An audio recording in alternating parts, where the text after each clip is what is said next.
तन्त्र के हो? तन्त्र के हो? तन्त्र भनेको के हो थाहा छ? तन्त्रको एउटै मात्रै अर्थ हुन्छ जसले शिवत्वलाई प्राप्त गरोस्, तन्त्र त्यो हो। तपाईहरुलाई तन्त्रको विषयमा वर्णन गरेर सुनाउँदैछु। एउटा दुईटा श्लोकको विषयमा वर्णन गर्नेछु, सुनिदिनु होला। तन्त्र के हो त? तन्त्र के हो त? हो, यही जानिदैन भनेदेखि तन्त्रको विषयमा सुन्नु होला। दीपो चर्म परिधाना शुष्क मांसो भयानकः कपाल माला भरणो भैरवं स्मरणं शिवम्। दीपो चर्म परिधाना शुष्क मांसाति भैरव त्रिशूल धर हस्तैश्च सर्व जाड्या विनाशन। के हो? सर्व जाड्या विनाशन। भैरवं स्मरणं शिवम। भैरव के हो? कपाल माला भरणो। कपाल माला भनेको के हो? शुष्क मांसो, त्यो भनेको के हो थाहा छ? तन्त्र गर्नेहरूलाई यो ध्यान चाहिँ आउनै पर्छ।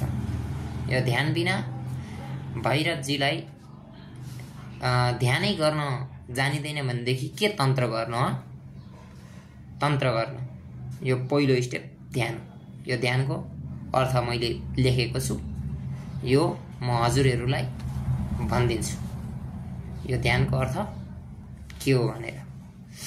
हात्तीको छालाको जसले वस्त्र लाउनु भएको छ हैन, जसको रूप सुखा अथवा कंकालको स्वरूपमा छ, जो चाहिँ कंकाल स्वरूपमा हुनुहुन्छ, जसले हातमा त्रिशक्ति स्वरूपा त्रिशूललाई धारण गर्नुभएको छ। कस्तो छ? त्रिशक्ति स्वरूपा त्रिशूललाई धारण गर्नुभएको छ र सम्पूर्ण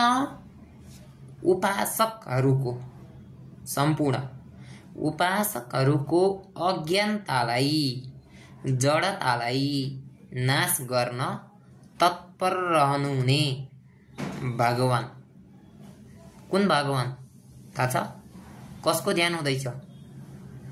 जसले उपासकहरूको अज्ञानतालाई नाश गर्न तत्पर रहनुहुन्छ, त्यस्ता भगवानको ध्यान हुँदैछ। यहाँ तन्त्रमा कसको भगवानको ध्यान हुन्छ थाहा छ? आफ्नो शरीर बाँध्नु भन्छ नि, शरीर बाँध्न सुरुमा ध्यान आउनु पर्यो नि।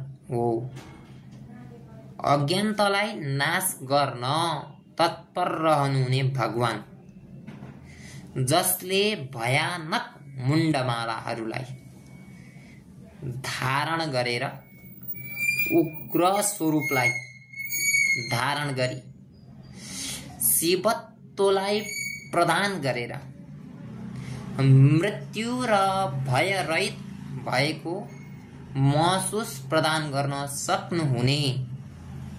हामीले पनि अलिकति सुरक्षा पाउनु पर्यो नि त। शिवत्वलाई प्रदान गरेर मृत्यु र भय रहित भएको महसुस प्रदान गर्नुहुने भैरवजीलाई नमस्कार छ। दीपो चर्म परिधाना शुष्क मांस भयानकः कपाल माला भरणो भैरवं स्मरणं शिवम। भैरवजीलाई सदा सर्वदा स्मरण गरेर शिव स्वरूपमा हुनुहुन्छ जो, त्यस्ता शक्ति स्वरूपका भैरवलाई स्मरण गरेर म तन्त्रको सुरुवात गर्दछु। यति भनेर तन्त्र सुरुवात जसले पनि गर्न सक्दछ। कुनै पनि व्यक्तिलाई सुरक्षाका लागि यो 10 दिशा रक्षा भन्छ नि। हो, चण्डीमा चण्डी कवच छ, अरूमा पनि कवच छ होइन हो।